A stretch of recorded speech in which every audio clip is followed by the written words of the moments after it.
Columnas políticas. Continuamos con la audiosíntesis informativa de Adrián Ojeda Román, correspondiente al miércoles 2 de agosto de 2023. Demos lectura a algunas columnas políticas que se publican en periódicos de circulación nacional. Mensaje político, por Alejandro Lelo de la Rea, que se publica en el diario El Independiente. Histórico rezago de Ciudad de México. Ocurrieron dos hechos atípicos en la historia reciente de la Ciudad de México. Se rezagó su crecimiento económico, 3% respecto del nacional, y la consecuencia, los chilangos perdieron en promedio el 7% de sus ingresos, si se comparan estadísticas oficiales de 2022 versus 2018. De acuerdo con la Encuesta Nacional de Ingresos y Gasto de los Hogares 2022, elaborado por el INEGI y difundida hace unos días, el fenómeno es que, en lo local, sucedió lo contrario a lo nacional, rubro en que los mexicanos vieron incrementar sus ingresos en 4%, igual comparativo con el 2018. Y también el Producto Interno Bruto en el país aumentó respecto de aquel año. En el caso de la capital del país, los niveles de producción están por debajo de 2018, año en que inició la administración de Claudia Sheinbaum. Es decir, hubo una pérdida del Producto Interno Bruto de la Ciudad de México ya arrancando el actual sexenio, que se agudizó en 2020 por la crisis sanitaria de COVID-19 y no hemos logrado salir de ese bache. Sin embargo, un dato alentador en el caso de la Ciudad de México es que hubo relativa mejora en la redistribución del ingreso. Por ejemplo, en el último decibel de la población, en cuanto a percepción, los más pobres, aumentó 1%, y del decil 2 hasta el 6 de incremento fue de entre 4% y 7%. En contraste, en los deciles 7 al 10 hubo una reducción promedio de 7.5%, y en particular el último decil, el de los más ricos, tuvo una baja del 20% en sus entradas. Todas estas comparaciones son 2018 versus 2022. A pesar de todo, surge la pregunta, ¿por qué la Ciudad de México se encuentra 3% debajo de lo que se producía en 2018? Esto lo explica con mucha claridad el economista Gabriel Funes Díaz, titular del Consejo Directivo de la Coparmex Ciudad de México. Hay dos factores para entender la estructura económica de la ciudad. 1. El 90% son servicios y durante la emergencia sanitaria fue el sector más afectado, incluida la construcción. En segundo lugar, me parece que el objetivo del crecimiento económico no estuvo presente en las políticas públicas, particularmente en la Ciudad de México. Si uno lee los planes de gobierno de principios de este sexenio que inició Claudia Sheinbaum y ahora continúa Martí Batres, se dará cuenta que entre los 6 grandes objetivos no encontramos uno que diga queremos crecer o tener mayores niveles de crecimiento. Entonces, si no está fijado el objetivo y nos pega fuertemente una emergencia sanitaria, pues es difícil lograr esa recuperación. Es decir, la afectación económica pudo ser menor. Sí, como era una obviedad, la administración de Sheinbaum, hoy aspirante presidencial, hubiese tenido mayor visión y real planeación económica. A un año de lo que se podría considerar el fin de la emergencia sanitaria y la aparente normalización de las actividades económicas, dos sectores no se han recuperado en la Ciudad de México: la construcción y los servicios. Pero ha beneficiado que el sector comercio levantó, explica Fuentes también, gracias al incremento de los salarios en el sector formal de la economía. Logro ese sí del gobierno de López Obrador. Y eso generó mayor consumo de la población. Pero todavía falta 3% de crecimiento. Así se espera que la inercia generada en el segundo semestre de 2022 y que ha continuado en el primer semestre de 2023, continúa el segundo semestre del año y no se ve afectada por la disputa política electoral. Y así en 2024 pueda no solo haberse recuperado los niveles de 2018, sino estar por encima de los de 2022. Lo veremos.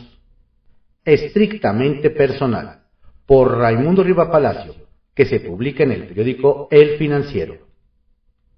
La ultraderecha contra Xóchitl.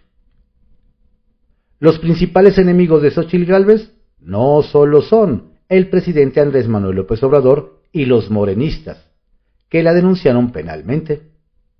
En las antípodas de ellos se encuentra Gilberto Lozano, el empresario de extrema derecha, fundador del Frente Nacional Ciudadano conocido como Frena, que la denunció el 21 de julio en la Fiscalía General por daños al patrimonio nacional. Para Lozano, que dice aspirar por una candidatura independiente a la presidencia, ella y López Obrador son lo mismo, pero para efectos prácticos es el tono útil, tanto para la extrema derecha como para López Obrador, al estar haciendo el trabajo sucio para descarrilar a Gálvez. Las acciones de Lozano las explica la teoría de la herradura, que incorporó a la ciencia política el filósofo francés Jean-Pierre Fayet, y que demuestra que entre más polarización y mayor radicalización política y del pensamiento exista, las posiciones antagónicas se acercan. Esta teoría ha sido utilizada para entender cómo la extrema derecha y la izquierda se tocan y se asemejan en ciertos momentos, como sucede con los populismos que tomaron fuerza tras la crisis financiera global de 2008, que agudizaron y aceleraron la condena del modelo económico neoliberal, y cuyas primeras acciones de repudio se encuentran en el movimiento globalifóbico de los 90. El fenómeno planteado por Fayet lo tenemos ahora en el proceso de sucesión presidencial mexicano, y Gálvez es quien lo está padeciendo. Se han visto claramente los intentos de López Obrador y desde el poder para neutralizar a la senadora panista, pero no así lo que ha estado haciendo la extrema derecha, que en un principio había apoyado política y económicamente a la senadora Lili Téllez, que llegó a la Cámara vestida de morena y actualmente es azul. Téllez era el mejor perfil que tenían para avanzar en sus políticas, particularmente en el tema del aborto y la búsqueda para su penalización, y sirvió para atender los primeros lazos con Vox, el partido ultrasancionalista y ultraconservador español, a cuyo líder Santiago Abascal invitó a México para reunirse con líderes panistas en 2021. Téllez fue perdiendo fuerza, y los grupos de extrema derecha, empresarios agazapados de organizaciones civiles que por años han expuesto su oposición al aborto y a la educación pública, decidieron quitarle el respaldo. Téllez decidió no entrar en la contienda por la candidatura de la oposición y se fue a unas largas vacaciones. Los financieros de la extrema derecha le habían prometido mucho, pero no le vieron las alas suficientes para encabezar su lucha por el poder. Le habían prometido abrirle las puertas en los sectores conservadores de Estados Unidos, Latinoamérica y Europa, pero se la cerraron y optaron por Eduardo Verástegui, que ha adquirido una renovada notoriedad últimamente por ser actor y productor del largometraje Sound of Freedom, Sonidos de Libertad. El documental fue estrenado en Estados Unidos el 4 de julio pasado, día en que se conmemora la independencia en ese país. En México está programado su estreno el 31 de agosto. Luego de estar un largo tiempo enlatado por la corporación Disney, Sound of Freedom se basa en la historia de Tim Ballard, que fue agente especial y encubierto del Departamento de Seguridad Territorial estadounidense, investigando el tráfico de niños, pornografía infantil y las redes de pederastía, pero que tiene como trasfondo que esos delitos son parte de una conspiración fraguada por los demócratas liberales y que la crisis explotó en la frontera con México en 2020, luego de que Donald Trump perdiera la presidencia. Como parte de la campaña de largometraje en Estados Unidos, los grupos detrás de Verástegui lo llevaron con sus pares ideológicos, empezando con el expresidente Donald Trump, que organizó una función privada en su residencia y el club de golf en Bedminster, Nueva Jersey, no muy lejos de Nueva York, el pasado 19 de julio, tras cuya exhibición llamó a Verástegui posible presidente de México. De ahí viajó a Washington, donde el presidente de la Cámara de Representantes, Kevin McCarthy, organizó una exhibición en el Capitolio de largometraje el 25 de julio y anunció una iniciativa para buscar 85,000 niños latinoamericanos desaparecidos en Estados Unidos, que preparó junto con el diputado republicano de Nueva Jersey, Chris Smith, y Roger Severino, que trabajó en la administración de Trump y es ejecutivo de la Fundación Heritage, un tanque de pensamiento ultraconservador que tiene posiciones contra el aborto y la planificación familiar, además de promover la discriminación de personas LGBTQ. En la gira promocional con grupos conservadores y de extrema derecha en Estados Unidos, Verástegui coincidió en un evento organizado por la revista conservadora Human Events con Roger Stone, el ideólogo de extrema derecha acostumbrado a jugar en las cañerías políticas, que incurrió en violaciones electorales para ayudar a George W. Bush a ganar la elección en Florida en 2000. Y fue asesor de Trump en la última campaña presidencial, quien lo invitó a su programa de radio muy escuchado entre el electorado radical. La estrategia para tejer alianzas con la extrema derecha global se trasladó la semana pasada a Centroamérica, donde se reunió con el presidente de El Salvador, Nayib Bukele, con quien Verástegui firmó una carta de intención para el combate y erradicación del tráfico y explotación sexual de los niños en ese país. Verástegui, que ha sido un activista pro vida por años, encabeza el movimiento católico Viva México, que está sirviendo como la plataforma y cara pública de los grupos de extrema derecha nacionales que quieren llevarlo a la contienda presidencial mexicana del próximo año como candidato independiente. Para esto, al igual que como López Obrador, Xóchitl Gálvez les estorba, porque del resto de la oposición no ven a nadie, por ahora, con la capacidad para hacer competencia de quien elija López Obrador.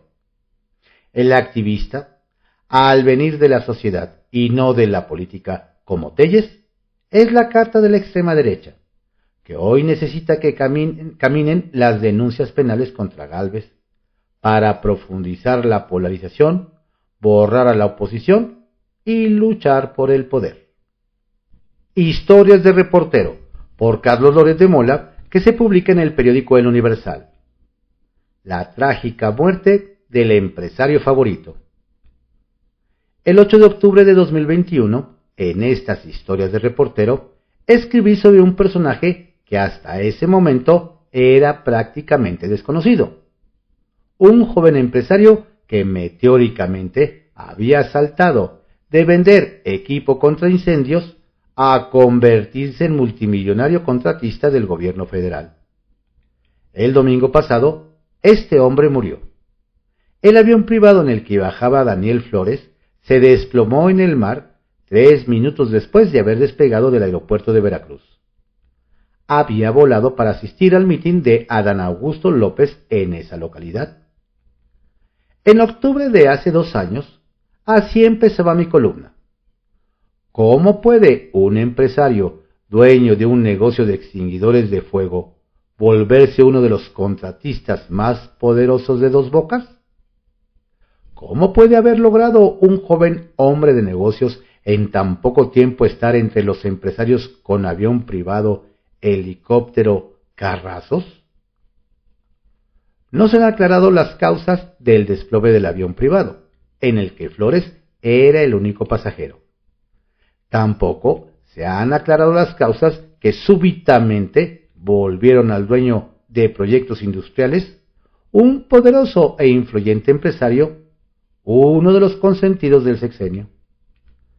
En aquella columna hice referencia a sus vínculos estrechísimos con el entonces secretario de Gobernación, Adán Augusto López, desde que era gobernador de Tabasco, donde se construye la refinería de Dos Bocas, y con la secretaria de Energía, Rocío Nale, encargada de ese proyecto. Tras el avionazo, Adán Augusto López, hoy aspirante a la candidatura presidencial de Morena, canceló sus mítines del día y expresó: Daniel no solo fue un visionario que con honestidad y entrega abonó la construcción de un México más próspero y soberano, también fue buen amigo. De Rocío Nale no se tiene registro de condolencia pública alguna. Daniel Flores Nava recibió multimillonarios contratos en el sector energético durante el actual gobierno. Le dio negocios en las refinerías de Salamanca, Tula y desde luego Dos Bocas. También en el campo Ixachi de Pemex en Veracruz. Y todo se hizo con la eficaz operación de uno de los personajes más controvertidos de la administración actual. El engrane de la relación entre Daniel Flores, Adán Augusto López y Rocío Nale era Leonardo Cornejo Serrano, quien el sexenio pasado fue el más frecuente contacto de Odebrecht en Pemex en tiempos de Emilio Lozoya y que ahora en tiempos de AMLO lo rescataron para nombrarlo encargado de los contratos en la refinería Dos Bocas. Por donde se le vea, el asunto tiene las características de un escándalo y ameritaría ser investigado mucho más a fondo. No solo periodísticamente, sino por las autoridades.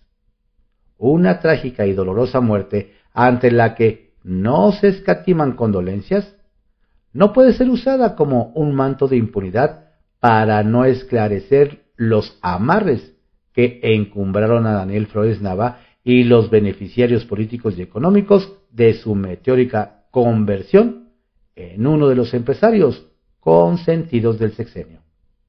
En privado, por Joaquín López Dóriga, que se publica en el periódico Milenio. El gran destapador.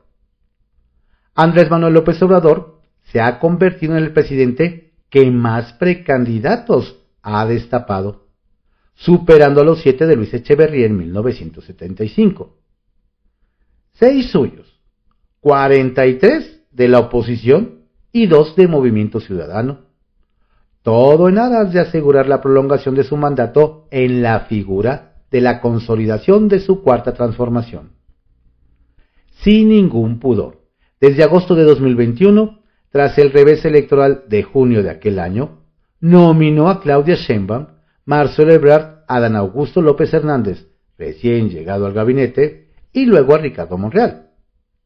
A estos añadió a Manuel Velasco, ya destapado por el Verde, y para darle algo al PT, a Gerardo Fernández. Arrancadas sus precampañas, dio la lista de los aspirantes de la oposición. 43 como los normalistas desaparecidos en Iguala. Encarrerado, declaró que él daría a conocer el nombre del candidato de la oposición. Pero en el camino se le atravesó Xóchitl Gálvez, a la que destapó sin darse cuenta y la subió a lo más alto del frente contrario, del que ahora quiere bajar, a base de acusaciones judiciales para impedirle competir. El que tanto se quejó y queja del desafuero de 2005. A partir de la irrupción de Gálvez, catapultada por López Obrador, se empezó a hablar de lo imposible, hace unas cuantas semanas, que la elección presidencial ya no era solo un trámite. Ante este giro, destapó a 2 precandidatos de Movimiento Ciudadano, Samuel García y Luis Donaldo Colosio. Mientras tanto, los suyos siguen esparciendo su voz, la voz del Señor, en unas intrascendentes precampañas que nada han aportado a la sociedad ni a ellos mismos, todos a la espera del plazo mayor. El resultado de la encuesta el 6 de septiembre, resultado en el que hay una voz, la de López Obrador. Retales. 1. Ausencia.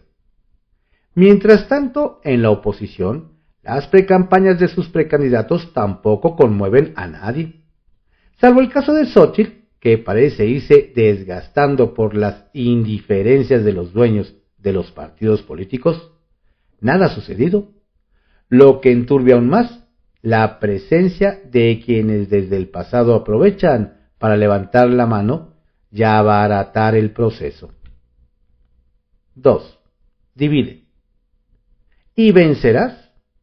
Es la máxima de López Obrador al intervenir públicamente en la vida interna de un partido, Movimiento Ciudadano, señalando a sus candidatos presidenciales, todo en aras de impedir una alianza con el frente opositor, coalición que daría otro paso a este bloque en momentos en que parece que su sola popularidad ya no le garantizaría el triunfo electoral.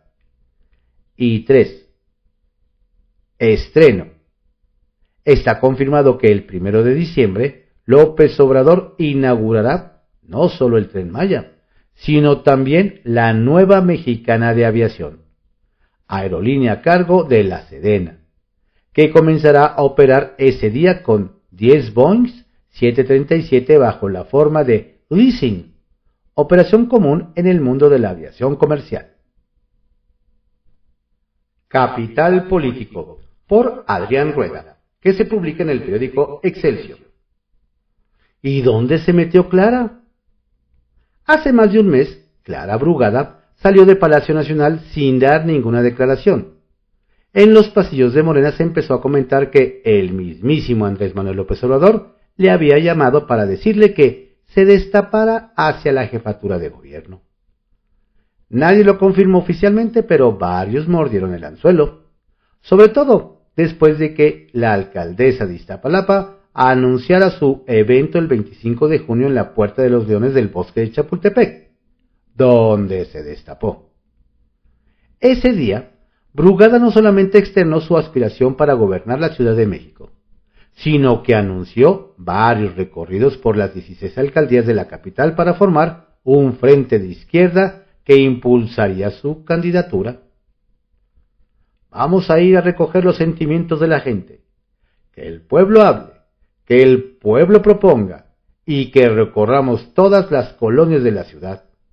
Recuperemos los sueños de transformación y justicia en este maravilloso pueblo, dijo en esa ocasión. Pero ese acto no era solamente de acarreados y chalanes, sino que fueron algunos diputados como Héctor Díaz Polanco, Valentina Batres, la exdiputada Dolores Padierna y unos cuantos despistados más que trataron de iniciar una cargada. Como nadie desmentía nada, el caso empezó a crecer como bola de nieve, y la mayoría daba por hecho que el presidente había dado su bendición a Clara, por lo que se empezaban a alinear con ella. Todo iba bien para la causa, pero repentinamente sus actos se detuvieron, y para justificar el parón, sus cercanos difundieron que su jefa se había contagiado de COVID y que prefería mantenerse aislada para no contagiar a nadie. Al poco tiempo, quiso reanudar sus recorridos, pero de nuevo se presentó otro frenón, y se dijo que la alcaldesa había sufrido una recaída a consecuencia del virus y tan. Ya van algunas semanas que no se sabe nada de sus recorridos por las alcaldías y de la consolidación del frente de izquierda que supuestamente echaría a andar. El ánimo entre sus simpatizantes no es el mismo. Es más, al interior de Morena ya no creen que vaya a ser ella, y ahora dudan de que haya sido López Obrador quien la llamara a Palacio Nacional en junio pasado. Se supo ya que quien envió fue al vocero del presidente, Jesús Ramírez Cuevas, quien la animó a lanzarse. Y es que dicen que el vocero tiene su propia jugada para la capital, y aprovechando que días antes se había bajado temporalmente de la jugada Rosa Isela Rodríguez y Ariadna Montiel, quiso llevar agua a su molino con Brugada. Nadie sabe bien a bien qué ha pasado con la alcaldesa, pues por mucho que el COVID le haya agarrado de clienta, ya era para que estuviera como nueva y recorriendo la ciudad, a menos que ya le hayan jalado las orejas por andar de adelantada. Lo único cierto es que en la Ciudad de México nada se moverá hasta después del próximo 6 de septiembre. Centavitos. El que anda un poco deschavetado es el alcalde de Iztacalco, Armando Quintero, quien la tarde de ayer ordenó desalojar a unos 50 niños, a sus familiares y maestros del Parque Acteal, donde iniciaban un curso de verano. La razón es porque, según él, los organizadores simpatizan con Pablo Trejo, líder social de la zona que ha ido creciendo, ya quien responsabiliza del evento masivo del domingo anterior para Ricardo Monreal en esa alcaldía. En caso de que así hubiera sido, ¿qué culpa tienen los niños y sus madres del mal humor del alcalde que, además, los corrió de un parque público? No por nada Armandito aparece como uno de los peores alcaldes de la capital. Estas fueron algunas columnas políticas que se publican en periódicos de circulación nacional en la audiosíntesis informativa de Adrián Ojeda Román, correspondiente al miércoles 2 de agosto de 2023. Tenga usted un excelente día, cuídese mucho. Reciba saludos cordiales de su servidor, Adrián Ojeda Castillo.